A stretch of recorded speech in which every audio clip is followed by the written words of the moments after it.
Cricketer Tamim Iqbal, যিনি তার পুরো ক্যারিয়ারেই প্রতি মাসে অন্তত দু একবার নানান ধরনের নাটক করে আলোচনা এসেছেন। মান, অভিমান, ভালোবাসা, বিচ্ছেদ, এগুলো তার পুরো ক্যারিয়ার জুড়ে। তো সেই ধারাবাহিকতায় গতকালকে আপনারা তার একটা বক্তব্য শুনেছেন।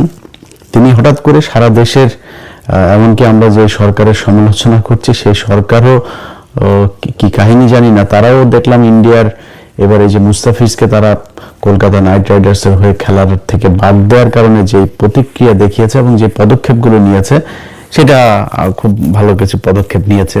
এগুলো মাঝখানেই তিনি এসে বক্তব্য দিলেন যে বাংলাদেশের ভারতে খেলতে যাওয়া উচিত। বাংলাদেশের নাকি 90 থেকে 99% টাকা নাকি আইসিসি তারপরে বাংলাদেশকে দেয়। আপনারা এটার খুব সহজ হিসেবটা যেটা মিলাবেন সেটা হচ্ছে যে বাংলাদেশে যে ম্যাচগুলো হয় এগুলো বাংলাদেশের প্রতিটা দেশের ক্রিকেটের জন্য এই যে ম্যাচের যে ফি থেকে বোর্ডকে যে টাকাটা দেওয়া হয়, কিছুদিন আগে আপনারা জানেন যে পাকিস্তানে যখন ক্রিকেট হয়নি সেই দেশে, এই হোম ক্রিকেট বন্ধ থাকার কারণে সেই দেশের কিন্তু ক্রিকেটের বোর্ড যেটা, সেই পিসিবি কিন্তু দেউলিয়া হয়ে যাওয়ার মতো অবস্থা হয়েছিল। অর্থাৎ আইসিসি যদি সব দেশের 90 থেকে 99% টাকা দিত তাহলে পাকিস্তানের এই অবস্থা হইতো না। এই কথাটা পুরোপুরি মিথ্যা কথা। এখন এই মিথ্যা কথা হঠাৎ করে তিনি এসে বললেন কেন, সেটা মূলত আজকের আলোচনা। খেলাধুলা নিয়ে আলোচনা করার সময় নাই, সেটা আলোচনার বিষয় না। এটার সাথে বিরাট একটা ষড়যন্ত্র তত্ত্ব জড়িয়ে আছে। আপনাদের কি মনে হয় যে এই যে প্রথম আলো, এই যে ডেইলি স্টার, এই যে উদীচি, এই যে ছায়ানট, এরকম তাদের কিছু শাখা প্রশাখা আছে যেগুলো কিনা ভারতের হয়ে বাংলাদেশে কাজ করে, এরা দেখবেন কিছু হইলেই বাংলাদেশের এই যে মানে ইসলামের বিরুদ্ধে, ইসলাম এবং 71 দুইটাকে সাংঘর্ষিক করে তারপরে এটা নিয়ে তারা নানান বক্তব্য দেশে দেখবেন যে হাজার হাজার ঘটনা ঘটে যাবে, কোনো সমস্যা নাই। হঠাৎ করে তাদের পছন্দ মতো একটা ঘটনা নিয়ে এই যে কিছু নারীবাদী আছে আর এই ওই যে শাহবাগে কিছু এসে চুল বড় তারপরে গাঁজা টাজা খায়, এগুলো এসে এক জায়গায় বসে যাবে। এটা হচ্ছে তাদের নিত্য নৈমিত্তিক রুটিন ওয়ার্ক। এটা কেন করে?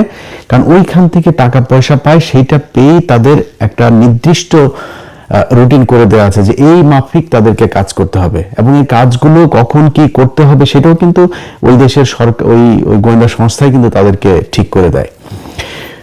তামিম ইকবালের বিষয়টাকে আমি ব্যতিক্রম কোনো কিছু দেখি না, এটা কোনো বিচ্ছিন্ন ঘটনা। তাকে নিয়ে হঠাৎ করে তাকে দিয়ে কেন বলানো হলো?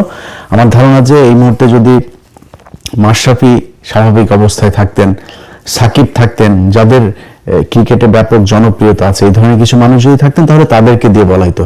তো মন্দের ভালো হিসাবে তামিম ইকবাল তিনি আছেন যেহেতু, তাকে দিয়ে কথাগুলো বলিয়েছে। আপনাদের কিছু জিনিস মাথায় রাখা দরকার। তামিম ইকবাল হঠাৎ করে তিনি যে সুরে কথা বলেছেন যে বাংলাদেশের স্বার্থের জন্য, আপনার মানে বাহ্যিকভাবে শুনে মনে হবে যে এই দেশের ক্রিকেটের জন্য, এই দেশের জন্যই বোধহয় তিনি কথাগুলো বলছেন। আচ্ছা, যদি মনে করেন বাংলাদেশের জন্য, ওনার ক্রিকেটের জন্য এত মানে ভালোবাসা, এত প্রীতি নিয়ে উনি কথাগুলো বলবেন, আপনাদের মনে আছে যে মানে ওনার কথা অনুযায়ী যে বাংলাদেশ যদি এখন বিশ্বকাপ খেলতে না যায় তাহলে বিশাল আকারের ক্ষতি হয়ে যাবে, 10 বছরের জন্য পিছিয়ে যাবে। এই ভারত বাংলাদেশকে এই 2016 থেকে 16-17 থেকে আপনি যদি কয়েকটা এশিয়া কাপ যদি আপনি চিন্তা করেন, বিশ্বকাপে এই ভারতের আম্পায়ার দুইটা এশিয়া কাপ তো আমরা জেতা, দুইটা এশিয়া কাপকে তারা হারিয়েছে। সে বিশ্বকাপের জন্য উনি কোনো কথা বলেছিলেন যে ভারত আমাদেরকে হারিয়েছে? যদি সেটা আমরা জিততাম, মনে করেন একটা এশিয়া কাপ থাকার মানে কি, মানে এশিয়ার বাঘ, সে এশিয়ার শ্রেষ্ঠ, এটাই তো তাদের বিশাল ব্যাপার। আপনি 1997 সালে যেদিন, মানে আমি ছোট তখন, কিন্তু আমার এই মনে আছে যে আমি আমার একটা প্যান্ট বানাতে যাচ্ছিলাম আমাদের চুয়াডাঙ্গা জেলা শহরে। তো ওই দিন হঠাৎ করে দেখি, আমি তার আগ পর্যন্ত জানিও না যে ক্রিকেট বলে পৃথিবীতে কোনো খেলা আছে, তার আগের দিন পর্যন্ত আমি জানি না। সবাই দেখছি রেডিও নিয়ে, তারপরে এই কানের মধ্যে নিয়ে তারপরে শুনছে কি একটা যেন ধারাভাষ্যকার কথা বলছে, মানে ফুটবলের মতোই মনে হয়, আমি জানি না কি হচ্ছিল। হঠাৎ করে আমি আবার আসার সময় দেখি ট্রেনের মধ্যে পুরো রং টং মেখে সারা দেশে বিরাট উল্লাস। ওই দিন টেলিভিশন পত্রিকা সব এই বিশ্বকাপ পরের দিন, মানে ওই যে আইসিসি যেটা বাংলাদেশ জিতে বিশ্বকাপে খেলার মর্যাদা অর্জন করলো, আকরাম খান যে অধিনায়ক ছিলেন। তো ওই একটা ম্যাচ আজকে যে বাংলাদেশের ক্রিকেট সেই জায়গায় নিয়ে এসছে। এই এশিয়া কাপের 2টা এশিয়া কাপ যদি বাংলাদেশ জিততো, তাহলে বাংলাদেশ মানসিকভাবে আরো বিশাল আকারে উঠে যেত না সামনে। সেটা নিয়ে তামিম ইকবাল কোনোদিন ভারতকে বলেছে যে তোমরা এই চুরি করো, তোমরা এইভাবেই করো। বরং ওই ম্যাচের মধ্যে সাকিব আল হাসানকে তাও দেখেছি যে মোটামুটি একটু তর্জন গর্জন করেছে, তারপরে এ কথা বলে নেই। তারপরে ধরেন ওনার বিশাল ভালোবাসা, উনি বাংলাদেশের ক্রিকেটকে বাঁচাইতে চায়। আচ্ছা, এই যে শেখ হাসিনার সরকার, এই শেখ হাসিনার সরকার আমরা কেন এই যে বিভিন্ন আপনার এই ফ্যাসিস্ট, আপনার এই যে কালচারাল ফ্যাসিস্ট যে গণমাধ্যম, ফ্যাসিস্ট যেই আপনার আমলা প্রশাসন, এদের ব্যাপারে আমরা এত তৎপর কেন? এদের বিচারটা কেন চাই? কারণ হচ্ছে যে এই শেখ হাসিনা গেল 15 বছরে যত হত্যা, খুন, গুম যা যা করেছে সেটার জন্য এরা দায়ী, এরা তাদেরকে সহায়তা করেছে, এই জন্যই তো এদের বিচার চাই। আচ্ছা, এবার আসেন আপনি 2018 সালের একটা নির্বাচন। 2014 সালে যাই হোক বিএনপি আসে নাই। আমি সত্যি কথা বলি, আমি সেদিন কাজে গিয়ে তারপরে বাথরুমে গিয়ে কান্না করেছি। মানে এত খারাপ লাগছিল 2018 সালে সেই নির্বাচনটার রাতে। আপনাদের তো রাত, আমাদের এখানে তখন সকাল। এত খারাপ লাগছিল যে এইভাবে মানুষের চোখের সামনে মানুষকে এইভাবে বোকা বানিয়ে এই নির্বাচনটা এরকম করা যায়। সেই নির্বাচনটা বাংলাদেশের একটা টার্নিং পয়েন্ট ছিল। 14 সালে ঠিক আছে বিএনপি যায় নাই, শেখ হাসিনা করেছে, একা একা নির্বাচন করেছে। তারপরে ধরলাম 18 সালের নির্বাচনটা তো হইতে পারতো। এবং তারা যেভাবে সেই ঐক্য জোট মোট বানায়, এই যে আপনার আওয়ামী দালাল ডক্টর কামাল সহ এই যে দালাল কয়টাকে গামছা কাদের টাদের এগুলোকে নিয়ে তারপরে তারা এই হাসিনার এই রয়ের ইয়েতেই ফাঁদে পা দিয়ে তারপরে বিএনপি একটা জোট গঠন করলো।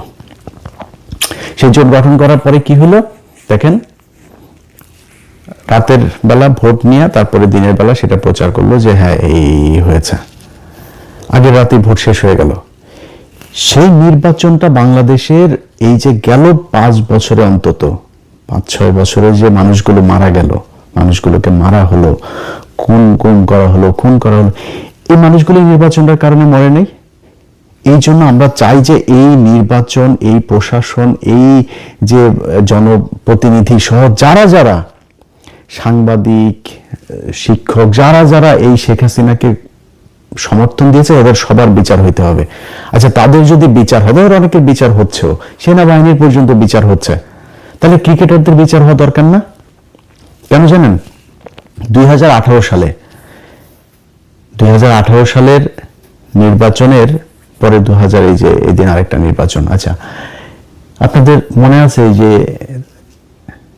মাশরাফি বিন মুর্তজা এমপি হলেন, ওই সময় দেশের যে পরিস্থিতি এবং মাশরাফি বিন মুর্তজার যে জনপ্রিয়তা ছিল, আমি বিশ্বাস করি মাশরাফি বিন মুর্তজা যদি মিরপুর স্টেডিয়ামে যায়, একদম স্টেডিয়ামের শেষ মাথায় উঠা যদি একটা মাইক হাতে নিয়ে ডাক দিত যে বাংলাদেশে আমরা এই হানাহানি আর চাই না, শেখ হাসিনা, খালেদা জিয়া, তাদের ভেতরের যে সমস্যা, এটা আমরা ক্রিকেটার যারা আছি, আমি অন্তত আমার জায়গা থেকে ডাক দিলাম, বাংলাদেশের মানুষ সবাই এখানে আসেন, যদি না আসে তাহলে আমি এখান থেকে, মানে সে কিছু একটা শর্ত দিতে পারতো।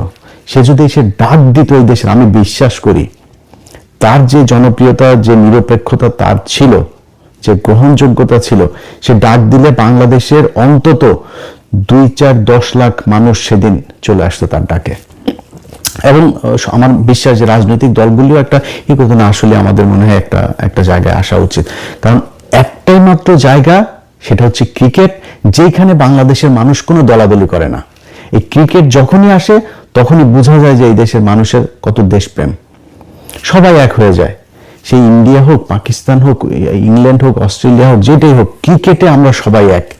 তো এখন এই যে ক্রিকেট নিয়ে আমরা এক হয়ে আপনাদেরকে এত ভালোবাসা দিলাম, দেশের জন্য আপনাদের এত ভালোবাসি, আপনি 2018 সালে যখন দেখলেন যে আপনার তো অবসরের সময় চলে এসেছে, মানে আপনার যে জনপ্রিয়তা, আপনি যা করতে পারতেন ওটার দিকে তাকাইলেন না, একটু দেশের কথাও চিন্তা করলেন না। আপনার জাস্ট যেহেতু অবসরে চলে যাবেন, এখন আপনার পরে কি করবেন, নিজের পকেটে ঢুকতে হবে, টাকা পয়সা, ধান্দাবাজি, নিজের ক্ষমতা লাগবে, কি দিয়ে হবেন, ব্যাস নৌকায় ঢুকে গেলেন। 2024 সালে আমি পৃথিবীর ইতিহাসে এরকম কোন ক্রিকেট মানে প্লেয়ার দেখি না, এমন কোন ক্রিকেট টিম দেখি না পৃথিবীর ইতিহাসে।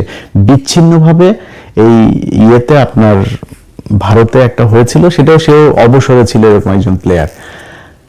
মানে বাংলাদেশের সাকিব, মাশরাফি, ওইদিকে একবার তামিম যায় হাসিনার সাথে, একবার মুশফিক যায় হাসিনার কাছে, পুরো টিম ধরে আপনার নির্বাচনী ইয়েতে গেল, নির্বাচনী প্রচারণায় তারা অংশ নিল, একদম পুরো টিম ধরে। আমার মনে আছে, আমার চোখে এখনো ভাসছে যে তারা এই ওই যে গাড়িগুলোতে, গাড়ির বহন নিয়ে তারপরে তারা মিছিল করছে, নৌকার মিছিল।